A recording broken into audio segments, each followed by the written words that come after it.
Stepmom convinced my dad I was faking it. He stopped my treatment because of her lies. Hey, so I'm 16. Pretty average, I guess, except for this chronic illness that's been making my life a constant mess since I was a kid. It's always been me and my dad, Greg. My mom passed away when I was young, so he's been my rock ever since. He's the one taking me to all my doctor's appointments, making sure I have my meds, and just always being there when things get rough. We've been like this little team for as long as I can remember, and honestly, I couldn't ask for a better dad. Life was actually kind of okay, even with all the medical stuff going on. I mean, it wasn't perfect. I'd miss a bunch of school or get stuck in the hospital for a week here and there, but I always knew that my dad had my back. And then, a few months ago, everything changed. Dad met this woman at work, Samantha. She came into our lives like some sort of whirlwind, and at first I thought it was cool. I mean, my dad's been through a lot and he deserved to be happy, right? When he first introduced me to her, I didn't really know what to expect. I mean, it was just us for so long that the idea of someone new coming in was kind of weird. But Samantha seemed all right at first. She was friendly, like she made an effort. She'd bring over snacks or these little gifts like she was trying really hard to make a good impression. One time she was all, "Hey Evan, how about we have a guys' night? We could play some video games or watch a movie, whatever you want." I remember thinking, wow, she's really putting in the effort. And honestly, I liked it. It felt nice to have someone else trying to be involved, and she made my dad smile in a way I hadn't seen in a long time. And yeah, maybe I was a bit desperate for that normal family vibe, so I went along with it. But as time went on, I started to notice little things that didn't sit right with me. Like, you ever get that gut feeling that something's off, but you can't quite put your finger on it? It was kind of like that. There were these moments where her friendliness felt a little too forced, like it was all part of some act. One time she was like, "Evan, how about we grab some burgers and fries this weekend, just the two of us?" She said it with this big smile, and I was all for it. But then she added, it's important to build trust and all that, especially when I might be around for a long time. That last part kind of stuck with me. I mean, I hadn't even thought about her sticking around for good yet. It felt a bit off, like she was testing the waters or something, but I just brushed it off. I figured maybe she was nervous or trying too hard. After all, meeting someone's kid isn't exactly easy. A couple of months went by and Samantha was around more and more. She'd started spending nights over at our place, cooking dinner and trying to bond with me. I won't lie, sometimes it was nice. She'd ask me about school, my friends, stuff like that, and I'd think, okay, maybe she's just trying to be a good person. But other times there was this edge to her, like she was trying too hard to fit in, but it wasn't coming naturally. Then came the day that flipped everything. It was a Saturday afternoon, and Dad had this look on his face like he was about to say something big. "Evan, can you come into the living room for a second?" He called out, and when I walked in, there he was, down on one knee, holding out a ring. Samantha was standing there with the biggest smile I'd ever seen. "What do you think, bud? How do you feel about having Samantha as your stepmom?" I remember feeling like my brain was short-circuiting. I mean, sure, she'd been around a lot, but marriage? That was fast. Too fast. But when I looked at Dad, I could see how hopeful he was, and I just didn't have it in me to mess that up for him. So I forced a smile. "If she makes you happy, Dad, then I'm happy." And that was it. Just like that, they were engaged. Everything moved at warp speed after that. The wedding was set for a month later. Small, nothing fancy, just close friends and family. Honestly, I didn't even have time to process what was happening. One minute it was just Dad and me, and the next we were suddenly a family. After the wedding, Samantha moved in for real. At first it wasn't so bad. I mean, she was still trying to be nice and make an effort. We'd have these family dinners where she'd ask about my day or what I was learning in school, but every now and then, she'd make these comments that just felt weird. Like one time we were talking about this history project I was working on, and she said, "Well, it's not like you're going to solve world peace, but at least you're learning something." I know it doesn't sound like much, but it just felt dismissive. It's like she'd say all the right things, but her tone didn't match. I started to wonder if maybe she didn't actually care about me or my dad. Maybe she just liked the idea of being part of a family? But things didn't really get to me until one night when I overheard her talking to Dad in the kitchen. I was coming down to grab a glass of water and I heard her say, "Greg, I just want to make sure Evan likes me. It's important for me to feel accepted here." Dad was quick to reassure her, saying stuff like, "Of course he likes you, Sam. You've been great." But when I peeked around the corner, the look on her face wasn't relief. It was more like calculation, like she was testing him. I backed away quietly, feeling this weird knot in my stomach. I wanted to believe she was genuine, that she cared about me and my dad, but something didn't add up. I didn't mention anything to Dad because honestly, I didn't know if I was being paranoid or if there was something real behind it. As the days went on, the vibe in the house shifted. Samantha was still nice, still friendly, but I started catching her staring at me sometimes, like she was studying me. She'd ask these questions like, Evan, do you ever feel like you want to change in your life? Something different? It felt like she was fishing for something, but I had no idea what. I started keeping to myself more, spending extra time at school or hanging out at my friend Jake's place. The less time I spent at home, the better, but it was hard because, well, it was my home. My dad was still acting like everything was perfect, and I didn't want to be the one to burst his bubble. But man, that feeling in my gut wouldn't go away. Looking back, I think that's when everything really started to go downhill, even if I didn't fully realize it at the time. But you know how it is. Sometimes you don't see the red flags until they're staring you right in the face. So, it's been a few months since the wedding, and things should have felt like they were settling down, right? But the truth is, something wasn't sitting right with me. I tried pushing it to the back of my mind, convincing myself that I was just adjusting to all the changes. But it felt like the more time passed, the more weird stuff started to happen. Samantha, my new stepmom, had fully moved in, and I was doing my best to make it work. I'd go along with the family dinners, answer her questions about school, try to act interested when she'd ask me about my friends or hobbies, but even when she was trying to be all friendly and supportive, there was this vibe that I just couldn't shake. It was like she was playing a role, you know? Like everything she said was scripted to sound nice, but it didn't feel real. One night, we were sitting at dinner, me, Dad, and Samantha, and she started asking me about college plans. Evan, have you thought about what you want to do after high school? Any colleges on your radar? She asked, smiling like she genuinely cared. I told her, yeah, I've been thinking about it. Maybe something in IT or computer science.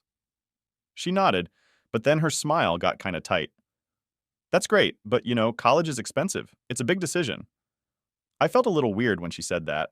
I mean, yeah, I know college is expensive, but the way she said it was like she was trying to hint at something. Dad jumped in, though, all excited, saying, we'll figure it out, Evan. Don't worry about the money. Samantha smiled again, but it didn't reach her eyes. Of course we will, she said, but her voice had this edge to it. I couldn't tell if it was just me being paranoid or if there was really something off. A couple of weeks later, I started noticing Samantha was around a lot more. Like, she was always there, no matter what time I got home. I mean, yeah, she lives with us now, but it was like she was constantly hovering, watching everything. One afternoon, I came back from Jake's house and she was sitting at the kitchen table, flipping through some bills. When she saw me, she smiled, again that tight, forced smile, and said, Oh, Evan, there you are. I was just talking to your dad about our budget. Things are a little tighter than we thought. I just nodded and went to grab a snack, but I could feel her eyes on me the whole time. I tried not to let it bug me, but it felt like she was trying to size me up. Later that night, I heard her talking to Dad in their room. I wasn't eavesdropping, not at first anyway, but when I walked past their door, I caught part of their conversation. Greg, we need to be practical. Evan's medical bills are piling up and we're not exactly rolling in cash, Samantha was saying. My dad's voice was quieter, like he was trying to calm her down. He's my son, Sam. I'll find a way to make it work. We'll manage. There was a pause, and then I heard her sigh, all dramatic. I just want to make sure we're not sinking ourselves financially over this. I felt like I got sucker punched. I knew my medical stuff wasn't cheap. I'm not an idiot.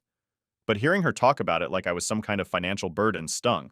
I mean, she's supposed to be my stepmom, right? Shouldn't she be more worried about me getting better instead of how much it costs? Things got even weirder a few days later. I woke up in the middle of the night with this intense pain in my stomach. It was like everything inside me was on fire. I stumbled out of bed trying to make it to the bathroom, but I ended up collapsing in the hallway. Dad, help! I shouted, my voice cracking from the pain. Dad came running, and for a second, I felt relieved, like he was going to make everything okay. But then, Samantha showed up behind him, looking half asleep and kinda irritated. What's going on? She asked, rubbing her eyes like I'd just woken her up for nothing. It hurts, Dad. I think something's really wrong, I managed to say, clutching my side. Dad looked worried, but Samantha just crossed her arms. Greg, maybe we should wait it out. You know how dramatic teenagers can be? She said it so casually, like I was faking or something. I saw Dad's face, and he hesitated for a split second, like he was actually considering what she said. I felt this wave of panic because I needed help, and fast. No, we're going to the hospital, Dad finally said, scooping me up and rushing me to the car. I looked over his shoulder and saw Samantha's face. She wasn't scared or worried. She looked annoyed, like my pain was just some inconvenience to her. It was like she was mad that I was taking up Dad's time or something.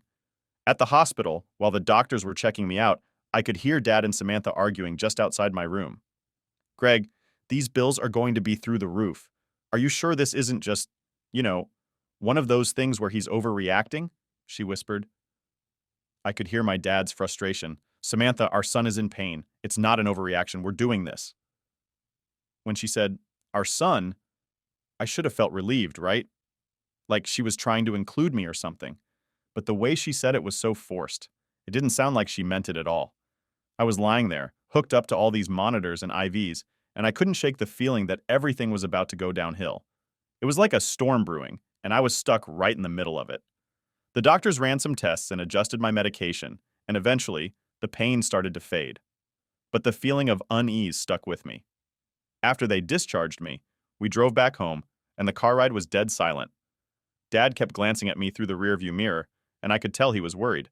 But Samantha just stared out the window, her expression completely blank. When we got home, she immediately went to the kitchen like nothing had happened.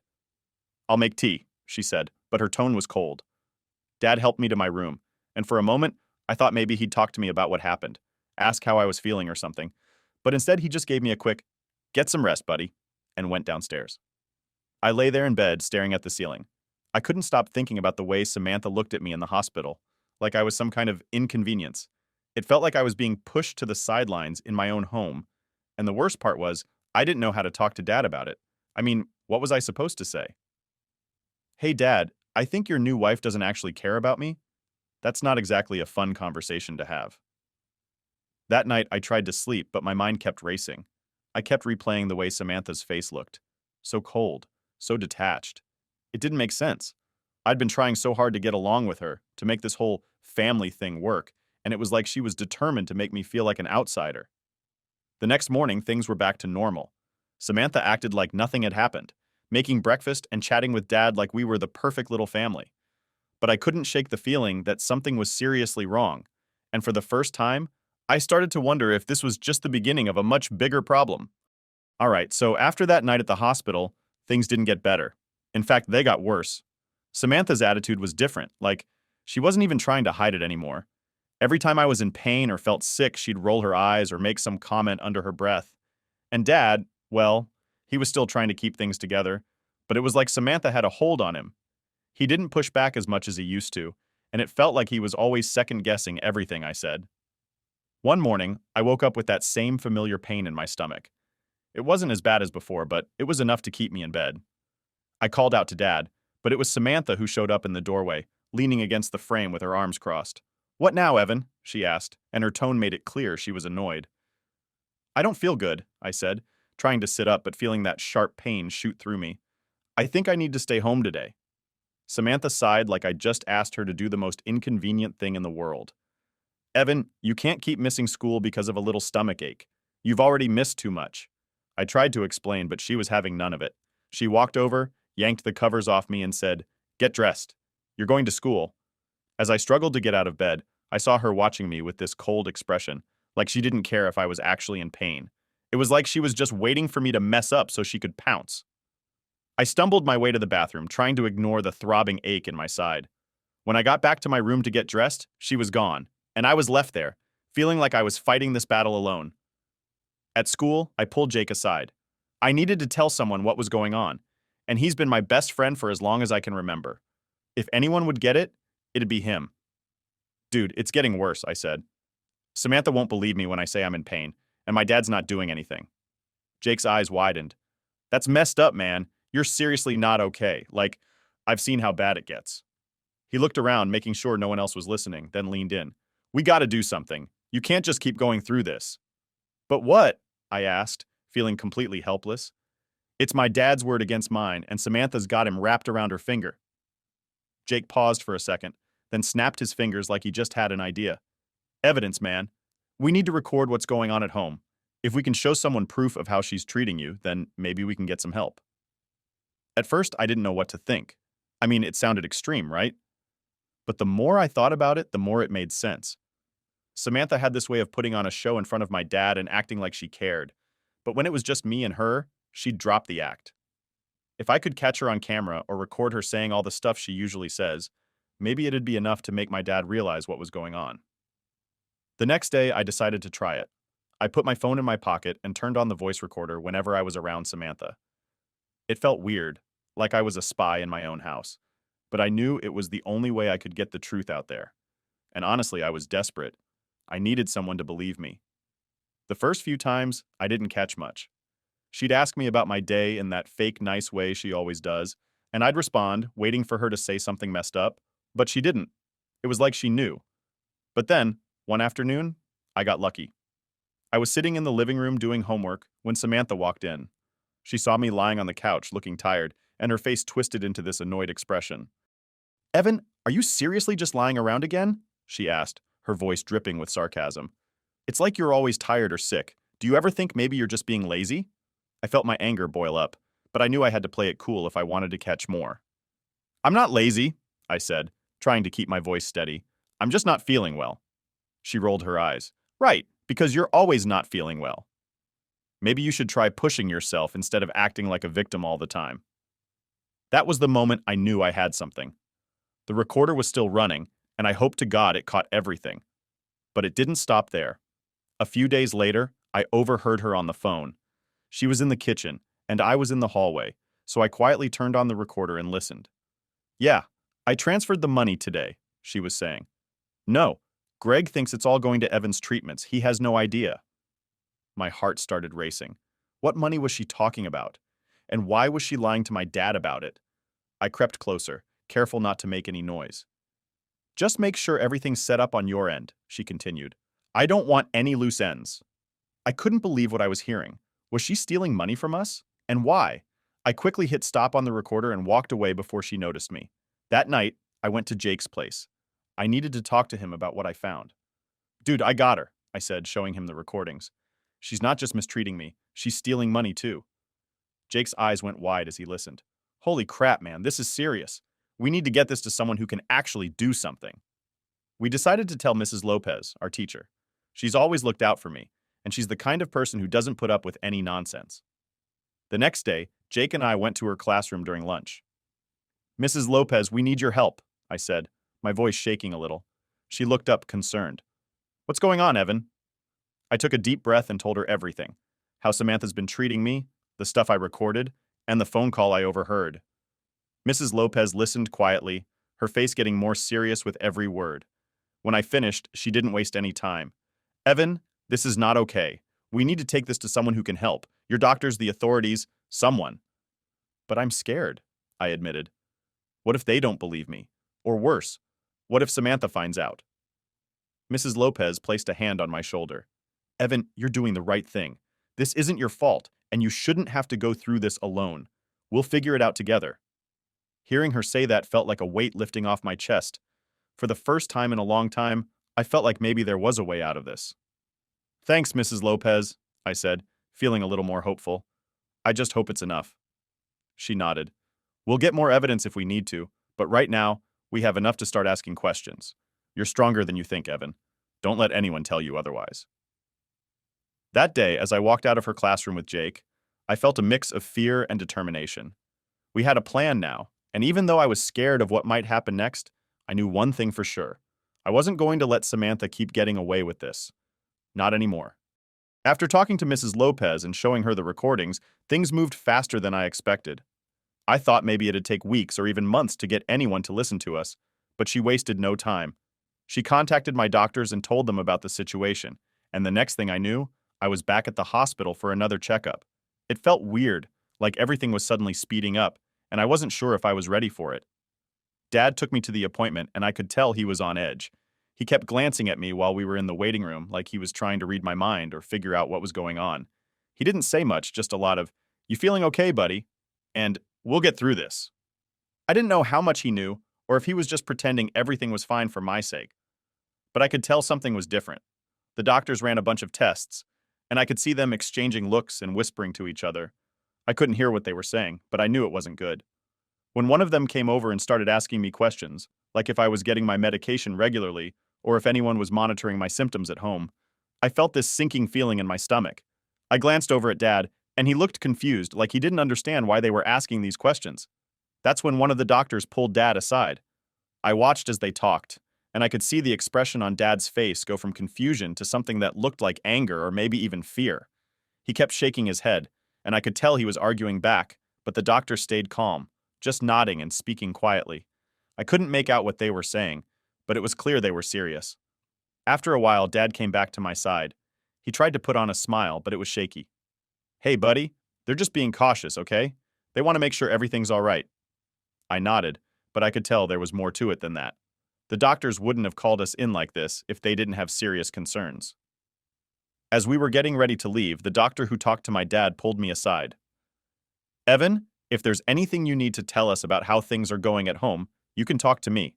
It's important we know everything to make sure you get the right care. I felt my heart racing, and I wanted to tell him everything right then, but I was scared. What if Samantha found out? What if Dad didn't believe me? I just nodded, pretending everything was fine. Yeah, it's okay, I'm getting my meds and stuff, I said, trying to sound convincing. The doctor didn't look convinced, but he didn't push it. All right, just remember, you can always reach out if you need anything. On the way home, the tension in the car was thick. Dad kept glancing over at me like he wanted to say something, but he didn't. I was staring out the window, wondering what would happen if Samantha found out we were talking to doctors behind her back. She was already suspicious of me, and I didn't want to make things worse. When we got home, Samantha was waiting for us. She was standing in the kitchen, arms crossed, with this look that made my skin crawl. "How was the checkup?" she asked, her tone casual but her eyes cold. Dad forced a smile. "It was fine, just routine stuff." He was trying to act normal, but I could see the tension in his shoulders. Samantha turned to me, and I could tell she was testing me. "Evan, did they find anything new? You know, you've been going to the hospital a lot lately." She said it like she was accusing me of faking it or something. I just shrugged. "No, they said everything was the same." "Good," she replied, still watching me closely. "We wouldn't want any unnecessary drama, right?" The next few days felt like walking on eggshells. Samantha was around more than ever, and it felt like she was keeping an eye on me, waiting for me to mess up or say something that would give away what was really going on. I had to be careful, keeping my phone hidden and only recording when I was sure she wouldn't catch me. Then one afternoon, I overheard a phone call that made my heart drop. I was supposed to be napping in my room, but I heard Samantha's voice from downstairs, so I quietly opened my door and crept to the top of the stairs. She was on the phone, her voice low and serious. "Yes, I know. No, he's fine, just stubborn as always. Greg's clueless, but that's how I want it." I felt my stomach twist. She was talking about me and Dad, and it wasn't in a good way. I fumbled to pull out my phone, hitting the record button as fast as I could. "Just keep things quiet for now," she continued. "I've moved more money today, another $4,000. He thinks it's all for Evan's treatments, but if all goes well, he won't find out until it's too late." I pressed my back against the wall, my heart pounding so hard I was sure she could hear it. She was stealing money, and she was planning something, but I didn't know what. I wanted to barge down there and confront her, but I knew I had to stay hidden if I wanted this recording. This was the proof I needed, something that would show my dad the truth. When the call ended, I quickly moved back to my room, making sure I didn't make any noise. I felt like a spy or something, sneaking around my own house. I replayed the recording a few times, and it was all there. Her voice clear as day, talking about the money and how she was tricking Dad. This was it. This was the evidence we needed. The next day, I showed the recording to Jake and Mrs. Lopez at school. They listened, and I could see the anger on their faces as they heard Samantha's voice. "This is exactly what we needed," Mrs. Lopez said, her voice steady but firm. "We're going to take this to the authorities, Evan. You've been through enough." "Yeah, man, this is messed up," Jake added. "We got to make sure she doesn't get away with it." But I was scared. I mean, yeah, we had the evidence now, but what if it wasn't enough? What if Samantha found out and managed to talk her way out of it? I'd seen how she could put on a show and make herself look like the perfect stepmom whenever Dad was around. What if she did the same thing to the authorities? Mrs. Lopez must have seen the worry on my face because she said, "Evan, you've done everything right. We'll make sure this gets handled. You're not alone in this." Hearing her say that made me feel a little better, but there was still a part of me that was terrified. When I got home that night, Samantha was there, pretending everything was fine, acting like the perfect housewife. But I knew better now. I had the proof, and even though I didn't know how things would play out, I was ready for whatever came next. It was time to expose the truth. All right, so after everything, Gathering the recordings, talking to Mrs. Lopez, and getting my best friend Jake involved, I knew things were getting serious. We had the evidence we needed, but I was still nervous about what was going to happen next. I'd been walking around the house on edge, feeling like Samantha could figure out what we were up to at any moment. A couple of days after I showed the recording to Mrs. Lopez, I got called into her office during lunch. My heart was pounding as I walked down the hall. I kept telling myself that everything was going to be fine, but I couldn't shake the anxiety. When I got there, she was sitting behind her desk with a serious look on her face, and Jake was already there too, looking tense. "Evan, we've contacted the authorities," Mrs. Lopez said, her voice calm but firm. "They're taking this seriously, and they'll be reaching out to your dad soon." I felt this wave of relief wash over me, but it was mixed with fear. "What happens now?" I asked. "What if she tries to lie her way out of it?" Jake jumped in. "Dude, we've got the recordings. There's no way she can talk her way out of this. We've got her." Mrs. Lopez nodded. "You've done everything right, Evan. Now it's about making sure you stay safe." Hearing that was reassuring, but I knew this was only the beginning. As soon as I got home that day, I noticed something was different. Dad's car was in the driveway, which was weird since he usually worked late. My stomach dropped. Something was definitely going on. I walked into the house and the tension hit me like a wall. Dad was sitting at the kitchen table, his head in his hands, and Samantha was pacing back and forth, her face red and angry. "What do you mean they're investigating us?" she shouted, her voice echoing through the room. "This is ridiculous, Greg!" Dad looked up when he saw me, and I could see the confusion and hurt in his eyes. "Evan, can you come in here for a minute?" he asked, his voice tired. Samantha turned to glare at me, and for a moment I felt like a bug under a microscope. I sat down trying to keep my cool, but my heart was racing. "What's going on?" I asked, pretending like I didn't know. Dad took a deep breath. "We got a call from Child Protective Services. They said someone reported neglect, and they have recordings." He looked at me, and I could see the questions swirling in his eyes. Samantha's face was furious. "This is all some misunderstanding. Evan, tell them you're fine. Tell them we take care of you," she snapped. Her voice was so sharp, and it felt like every word was meant to cut right through me. I swallowed hard. "Dad, I recorded what was happening because I needed proof. I knew something wasn't right." I pulled out my phone, my hand shaking as I played the recording where she talked about taking money meant for my treatments. Samantha's voice filled the room, and Dad's face went pale. She tried to grab my phone, but I pulled it back. "Evan, you little—" she started, but Dad cut her off. "Samantha, enough!" he yelled, slamming his hand on the table. I'd never seen him like that before. He looked so angry, but there was sadness too, like everything was crashing down around him. "Is this true?" he asked, his voice breaking. "Have you been taking money and lying to me?" For a second, Samantha's face softened, and she tried to play the victim. "Greg, it's not what you think. I was just trying to manage things. You know how expensive Evan's treatments are. I was doing it for us." But I wasn't buying it, and this time neither was Dad. He looked at me, and I could see something changing in his eyes, like he was finally seeing the truth. "Evan, go to your room," he said, his voice quiet. "I need to talk to Samantha alone." I didn't need to be told twice. I rushed to my room, but I left the door open just a crack so I could hear what was going on. I know I probably shouldn't have eavesdropped, but I needed to know how this was going to play out. As soon as I was out of sight, Samantha's tone changed completely. She was trying to spin the story, saying how she was just stressed and felt like she had no choice, but Dad wasn't having it. "You've been lying to me, Sam. You've been taking money meant for Evan's treatments and using it for God knows what. How could you do this?" Her response was cold. "I did what I had to. You were so focused on Evan that you weren't thinking straight.